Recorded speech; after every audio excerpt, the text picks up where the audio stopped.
మీకు ఆరోగ్యం బాగోలేదంటే ఒక బలమైన టానిక్ చెప్తాను. అది మీరు ఆలకింతానంటేనే నేను చెప్తాను. ఎందుకంటే నేను ఆ టానిక్కే వాడతాను ప్రతిదినం.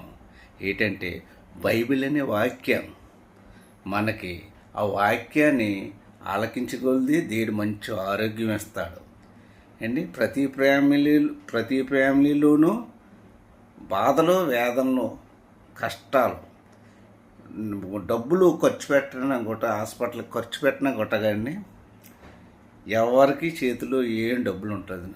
సులువైంది ఏంటంటే దేవుడి వాక్యం. హృదయశుద్ధి గలవారు ధన్యులు, అడు దేవుడి రాజ్యానికి వారసులు అని బైబిల్ వాక్యంలో చెప్తున్నారండి. దేవుడు మాట్లాడుతున్నాడు మనతోని. మనమే దేవుడితో మాట్లాడిన కిసిపెక్కుతాం. ఎందుకంటే అంతవల్ల మనకు కావాల్సినవి ఏంటనుకుంటున్నారు? డబ్బు, ధనము, ఆస్తి, అంతస్తులు అండి. డబ్బులు ఉన్న వాళ్ళనే ప్రేమిస్తాం, డబ్బులు ఉన్న ఆస్తులు ఉన్న వాళ్ళనే దగ్గర రానిస్తాం అండి. తిండికి లేని వాళ్ళు తిండి పెట్టే వాళ్ళు ఎవరో ఉన్నారండి. ఇవన్నీ పోగేసుకుని పైకి పట్టిపోతారండి. ఒక్క పైసా కూడా పట్టుకెళ్ళరు. ఎందుకు చెప్తున్నా అంటే ఈ మాట అండి, చాలామంది కార్లు, బంగాళాలు, బోలు, బంగారం, డబ్బు, ధనము, భూమి, పుట్ట అన్నీ ఉన్నాయి. కానీ పేదవాడిని ఎవ్వరూ పట్టించుకుంటలేదండి. ఎందుకంటేని ఇవన్నీ బతికించవండి. ఇవన్నీ మనతో రావు. మనతో వచ్చేది ఏంటి చెప్పనండి?